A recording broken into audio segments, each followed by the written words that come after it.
ঝিন চাকাচাক ঝিন ঝিন চাকাচাক ঝিন, আসতেছে ঈদের দিন, খাবো গরু ধুম চাকাচাক ধুম। গরু খাবো, কুরবানি দিব, মজায় মজা, মাংস খাবো, চর্বি খাবো, বট খাবো, গিলা খাবো, কলিজা খাবো, মাথা খাবো, মস্তিষ্ক খাবো, পা খাবো, তোকেও খাবো। যারা ভিডিও দেখছে তাদেরও খাবো, খাবো খাবো সব খাবো। খাইয়ে একেবারে মোটা তাজা হয়ে নাদুস নুদুস হয়ে পটাশ হয়ে যাবো, ফেটে যাবো, খালি খাবো, ধুমছে খাবো, একেবারে খাইয়ে সব কিছু ছাপা করে দেবো, ছাপা করে দিব। গোটা গরুকে খেয়ে নেব, মাথা থেকে পা খাবো, একেবারে সব কিছু খেয়ে ফেলবো, রাক্ষস হয়ে যাবো। সূচনা কি বলবো, ইচ্ছা মতো এবার খাবো, খেয়ে মোটা তাজা হবো। সবাই আমাকে বলে, এই তুমি এত রোগা কেন, তুমি এত শুকনা কেন, তুমি কি খাও না? এবার দেখ, পুরা ঈদে গরুটারে খাবো, গরুটারে আনার পরে গুরুম করে গরুর মাথায় কামড় দিয়ে খেয়ে ফেলবো, মস্তিষ্ক খাবো, মাথা খাবো, গলি খাবো, সব খাবো, যা যা খাওয়া যায় তাও খাবো, না খাওয়া গেলে সব খাবো, খেয়ে একেবারে মরে যাব। প্রয়োজনে মরতে থাকবো তাও খাবো, খালি খাবো আর খাবো, খেতে খেতে মরে যাবো, তাও তো একটা কথা। বিরিয়ানি খাবো, পোলাও খাবো, মাংস খাবো, রোস্ট খাওয়ালেও খাবো, শুধু খাবো। কি মজা, গরু খাইতে অনেক মজা লাগে, কি বলবো আনন্দের কথা। আমার তো মনে চায় সারাটা জীবন ধরে গরুর মাংস খাই আর বিরিয়ানি খাই। বিরিয়ানি এত মজা, এত স্বাদ আল্লাহ দিছে বিরিয়ানির মধ্যে, হাই রে আল্লাহ, মনে চায় ব্যাগের ভিতরে ঢুকে ঢাকনাটা লাগে আমি খাইতে থাকি। সারাক্ষণ আমার খাইতে মনে চায়, কিন্তু কে বিশ্বাস করবে? মানুষ ভাবে আমি চিকুন, আমি খাওয়া দাওয়া ছাইড়া দিছি, আমি খাই না, আমি রোগা, আমি শুকনা, আমার অসুখ আছে। কিন্তু সমস্যা তো ওইখানে, আমি বেশি খাই তাই আমি শুকাই, আমি অনেক খাই, যা খাই তাও খাই, যা না খাই তাও খাই, নিজেরটাও খাই, অন্যটাও খাই, এবং আপনারটাও খাবো। আপনি যে দেখতেছেন তাকেও খাবো। ঈদে আমি রাক্ষস হয়ে নিজেকে রাক্ষস প্রমাণ করে দেব।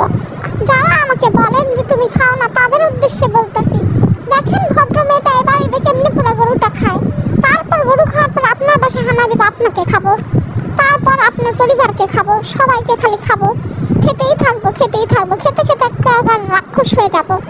আমি সবসময় দেখছি কুরবানির ঈদ আসলে খাওয়া দাওয়ার পরে মানুষের মোটা তাজা হয়ে ফেরত আসে। আমি কুরবানির যাওয়ার পরে দেখে মানুষজন আমার এমন মনে হয় আমার উপরে দিয়ে দুর্ভিক্ষ গেছে, আমি 5 বছর খাইতে পারি না এরকম রোগা হয়ে গেছি, কিন্তু আমি কিন্তু সব থেকে বেশি খাইছি। তারপরও কেন জানি আমার শরীরে লাগে না, কোথাও একটা মাংসের টুকরাও লাগে না। আমি ভাবি আমি যেই পরিমাণে খাই তারপর আমি মোটা হই না, এর মানে কি? এর মানে হচ্ছে একটাই, আল্লাহ চায় আমি সুন্দর থাকি নায়িকাদের মতো।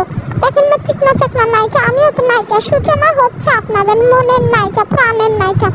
আমাকে বাসবেন ভালো, তবেই না কথা হবে আরো। শুনেন, আপনাদের যা কথা বলতেছি মনের অন্তঃস্থল থেকে বলতেছি। আর সূচনা সব সত্য কথা বলে, লজিক্যালি বলে, ইনলজিক্যালি কথাবার্তা সূচনা পছন্দ করে না, বলেও না। আর এইসব আলতু ফালতু কথা সূচনার সাথে যায় না। তাই তো বলতেছি, এইবার ঈদে, কুরবানির ঈদে সকলে একদম ধুমসে খাবেন, খাইয়া মোটা হয়ে দেখাই দেবেন। যারা খাইয়া বেশি মোটা হবেন তারা অবশ্যই কমেন্টে লিখবেন ইয়েস আপনারা খাবেন। আর আমি তো এবার কুরবানিতে একটা গরুতে পোষাবে না, তাই ভাবতেছি 3টা গরু খাবো, খেয়ে ভালোই মোটা তাজা হবো, স্বাদের পোলাও দিয়ে স্বাদের মাংস খাবো, স্বাদের পোলাও মাংস খাবো, আনন্দ করে নেচে খাবো রে। দুনিয়ায় আপন বলতে কেউ নাই, খাবারই আছে, যাকে আমরা খাই তারপর সে কেন কথা বলে না। দেখছেন গরুকে খেয়ে ফেলবো, পোলাও খাবো, একটা বস্তা ভর্তি খাবার খাবো। আসলে খাবারের উত্তেজনা আমি ভুলভাল কথা বলতেছি, মাথা উল্টায় গেছে, উল্টপাল্ট হয়ে গেছে। আহারে কি সুখ!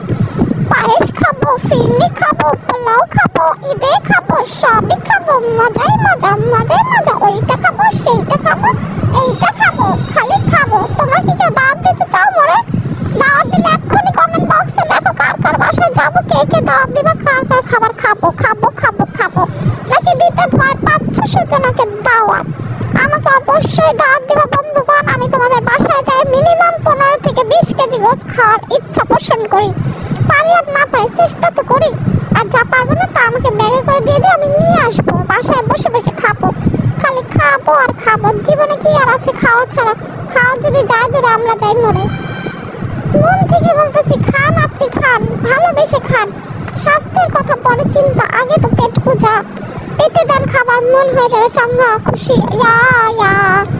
আজ এই পর্যন্তই, আমি আসি, তোমরা থাকবা ভালো, তোমাদের বাসি ভালো। Bye bye.